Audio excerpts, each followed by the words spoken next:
ऐसे ठग जिन्होंने ताजमहल, लाल किला और भारत के राष्ट्रपति भवन के साथ साथ एफिल टावर और स्टैचू ऑफ लिबर्टी को भी बेच दिए।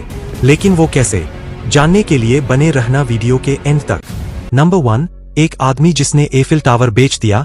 1925 में विक्टर लस्टिंग नामक एक ठग फ्रांस के दौरे पर था। ये वही समय था जब फ्रांस प्रथम विश्व युद्ध से उभर रहा था। तभी एक न्यूज़पेपर में आई कि सरकार को एफिल टावर का खर्चा उठाना काफी महंगा पड़ रहा है। ये न्यूज विक्टर लस्टिंग ने पढ़ी और उसने कुछ ऐसे सामान और नकली दस्तावेज तैयार किए जिससे ऐसा आभास पैदा किया जा सके कि वो एक सरकारी अफसर है। विक्टर ने 6 मेटल के स्क्रैप डीलर्स को एक होटल में एक सीक्रेट मीटिंग के लिए बुलाया। उन 6 जनों से उसने कहा कि सरकार पैसों की किल्लत से एफिल टावर को बेचना चाहती है। उन लोगों को अगर ये टावर खरीदना है तो बोली लगा के शुरू करो। और अगले ही दिन उसने आंद्रे पॉइजन नामक डीलर की $70,000 की बोली को मंजूर कर दिया। पर आंद्रे को जल्द ही पता चल गया कि उसे फंसाया गया है। ये सारा मामला इलीगल होने के कारण आंद्रे ने ये बात किसी को नहीं कही। पर कुछ सालों बाद विक्टर ने और 6 डीलर्स की मीटिंग बुलाई और वही वाकया फिर से दोहराना चाहा। तब आंद्रे ने जाकर पुलिस में कंप्लेन कर दी कि विक्टर ने उसके साथ ठगी की थी। पर ताज्जुब की बात ये थी कि इतना होने के बावजूद विक्टर अपनी गिरफ्तारी से बच सका। नंबर 2, एक आदमी जिसने स्टैच्यू ऑफ लिबर्टी और ब्रुकलिन ब्रिज बेचा। जॉर्ज सी पार्कर एक अमेरिकन ठग था जिसने 1920 की दशक में तकरीबन न्यूयॉर्क की सभी महत्वपूर्ण जगह बेच दी थी। Madison Square garden, metropolitan museum of art, grand का मकबरा और स्टैच्यू ऑफ लिबर्टी बेचने के लिए जॉर्ज की सबसे पसंदीदा जगह थी। कई बार जॉर्ज ने ब्रुकलिन ब्रिज टूरिस्ट को हफ्ते में 2 बार बेचा और 1920 के समय में $50,000 तक उसने एक बार ब्रिज बेच के कमाया। जॉर्ज की एक खास तकनीक थी कि वो पहले सबसे झूठे कागजात बनाता, झूठी ऑफिस बनाता जिससे वो सामने वाले को ये विश्वास दिलाता कि इन जगहों का असल मालिक मैं ही हूँ, और उसके बाद वो लोगों को ये जगह बेच देता। कई साल ठगी से उसने करोड़ों रुपए कमाए। पर 1928 में उस तक पुलिस पहुंच गई और उसे जिंदगी भर के लिए सिंग सिंग नामक जेल में भेज दिया गया। Number 3, Frank एबगेनेल। 1948 में अमेरिका में पैदा हुए फ्रैंक को दुनिया के सबसे होशियार ठग में से एक माना जाता है।